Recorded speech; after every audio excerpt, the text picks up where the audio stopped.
What if you could build AI agents inside of workflows inside of HighLevel? Yes, we're talking about the AI agent action, which can autonomously pick which tool it wants to use, whether it's sending an email, sending an SMS, performing contact actions, or anything you want inside of a workflow with just one prompt. Let me show you how it works. This is going to blow your mind. So let's go ahead and add an action inside of our workflow, and we can search up AI agent. So this is the AI agent action, and we can do a lot of different things with it. So let's go over the basics of how this works. This is one agent which we can give it instructions, which is basically just our prompt right here, and then it will use whichever tool it decides is most useful for this use case when you add different tools in this section. So let's go through the basics of this. The first is obviously adding your tools. So you can click add tool and you'll see all of these different tools that we get access to. There's over 100 different tools we can use. It's basically all of our actions inside of workflows, but instead of having them inside of a perfectly crafted workflow, we can actually have them on an AI agent. So to keep things simple, let's go ahead and configure two actions for communication. We'll do send email and send SMS.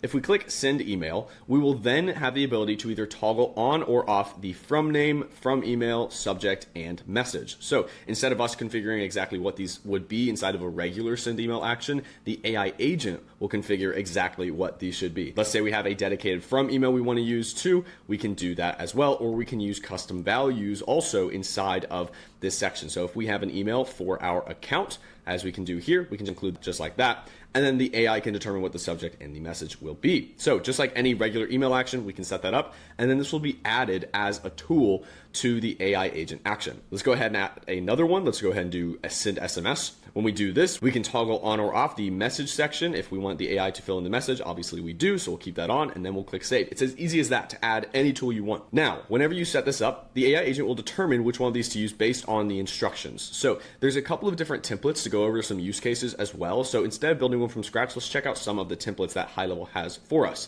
So we have a lot of different ones, and each one of these has to be used with a trigger as well. So for example, this form lead follow-up, let's go ahead and do that. We'll click apply template, we'll click apply, and then this will add our prompt to the entire AI agent as well as all of our tools. So as you can see here, this is all set up. We'll go ahead and click save. And just like that, there is our AI agent inside of our workflow. Now, this might look a little bit complicated, but it's pretty straightforward, and I'll show you how this works. So we first have our trigger for form submitted, and then we have our AI agent action. And these are all the tools it can use, like finding an opportunity, updating a contact field, updating contact tag, assigning to a user, creating an opportunity, making a booking link, sending an SMS, email, all this different stuff. Now we can click each one of these actions in order to open up the tool configuration for the action itself. Obviously, most of these are just going to be let the AI figure out whatever it wants to send for the email, SMS, all that different stuff. And of course, we can also configure our actual instructions. Now, the beautiful thing about this is if we actually have a template that we have installed from the templates section, then this will give us which values we need to customize in order to make this function correctly. So we will add what tags we want to skip if we are using these, and we've got this dynamic little UI in order to tell which tags we're actually using, which is really cool. We then have what user we want to apply it to. So instead of that, we'll go ahead and delete this. We'll add in the user that we want to use, just like that. Then we can replace the pipeline as well. So all these different parts that are highlighted inside of these templates make it really easy to find the spot, and then we can immediately fix it. So we can enter in our pipeline name, all this different stuff inside of this entire AI agent system. Now, it's important to keep all of this pretty accurate. So for example, if we're using things like our initial stage or our pipeline names, things like that, we need to make sure that these are the actual names of the pipeline. Because for an example, if we go over to our create opportunity action, whenever it is configuring these different fields, we have the pipeline right here for the actual pipeline itself. And if we're ever toggling on let AI fill this field, we need to make sure we have the exact name of what it is so it can find it inside of our system. Now, an easier way to make sure this works properly is actually just selecting the pipeline yourself. But if you have multiple pipelines, just make sure inside of your prompts you have the right names for them, and then you can toggle this on and let AI generate what the value is for the fields. We can then select the fields as well, select the opportunity name, and we can let AI include this as well. We can do all these different things within these different actions and just click save. So that's a quick tip for you. Make sure whenever you're setting up these templates, you include the right names, the right tags, because it's doing everything based on text, sort of. So what this is going to do is it's going to go through the process of getting the contact CRM profile, assigning ownership, checking for an existing opportunity, generating a booking link, sending a one-time email, sending an SMS, etc., and then notifying the entire team.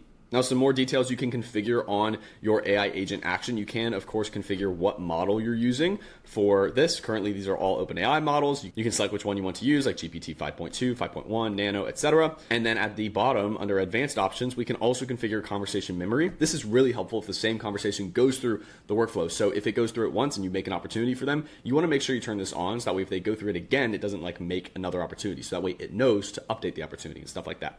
Then we can also change its output format. You really just normally need to pick this as none. You don't need to configure this as text or JSON unless you're getting it to return code for you inside of text or email or a webhook or whatever like that. So we can go ahead and save. We will publish this, and then let's go ahead and submit a form, and I'll show you what this looks like. It should go through all those different processes of sending us an SMS, a thank you email, etc. So let me show you what this looks like. So we sent through that contact. We can see that they are now enrolled inside of our AI agent workflow. Go ahead and open this up, and you can see exactly where they are. So they're right now at the AI agent step. If we look at our execution logs, we can see it go through this entire process. And under here, whenever you click view details, you can see the AI agent input and then the amount of tokens it's using for all of this different info. So the actual input used 79,000 tokens. You can see how long it took in milliseconds to actually process all of this. We then have the actual LLM response, the contact details. We then have the second step. We then have all these different phases that the AI agent is going through in order to figure out what to do with the contact. So it's fetching users, pipelines, calendars, the LLM, all of this different information, and it's going to continue processing this inside of this workflow. We can also refresh. You can see it just refreshed, and we are summarizing the memory of the entire conversation, and it's going to pick which route to go down, which tools to fire autonomously in order to execute all the different actions inside of this AI agent action. You can also use this for debugging. So if you ever want to go through and make sure that the AI agent is doing the right things inside of your workflow. So if this one had an issue or anything, we can check out any of these inside of this execution summary section. So now that we've done a test, let's do a more simple version so you can actually see what this looks like. So we're going to do an AI agent for creating a task for new customers and then giving them a booking link once they submit a form. So we'll add under our tools, we can search up task. It's going to know to actually create the task. We'll add the ability for the AI agent to determine who to assign it to and all that information. We'll then add another tool for booking. So we can generate a one-time booking link just like that.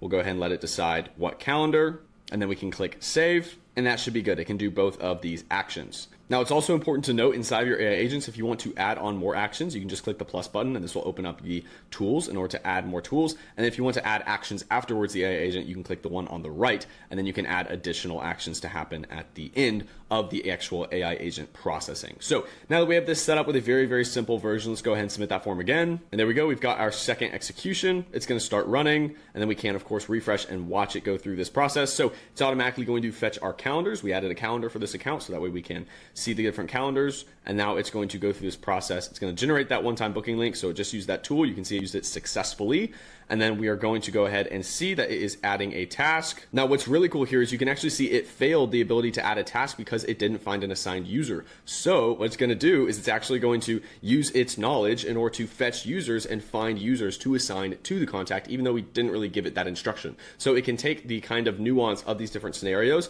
and actually retry things and figure out exactly how it can debug inside of its own workflow, which is really cool. So there we go. Once it finished its entire execution, we got that one-time booking link, which we can open for this calendar for the contact itself. And I'm sure you can see how this can be really useful for your business whenever you're able to give an agent access to all of these different tools and then let it build whatever it wants and figure out exactly what to do with a contact. So if you're trying to do multiple things with a contact, this is super, super helpful because you can add tags, you can update opportunities, you can send pipeline notifications, send SMS, send emails. So you can build entire workflows with just one AI agent action instead of going action by action by action and configuring everything yourself. So build good prompts, try out some of the templates. I really want you guys to actually use these and come up with some cool business use cases. So if you create one, feel free to drop it in the comments. And if you have any questions, drop them in the comments as well, or refer to the help doc. As always, my name is Andrew, and thank you very much for watching.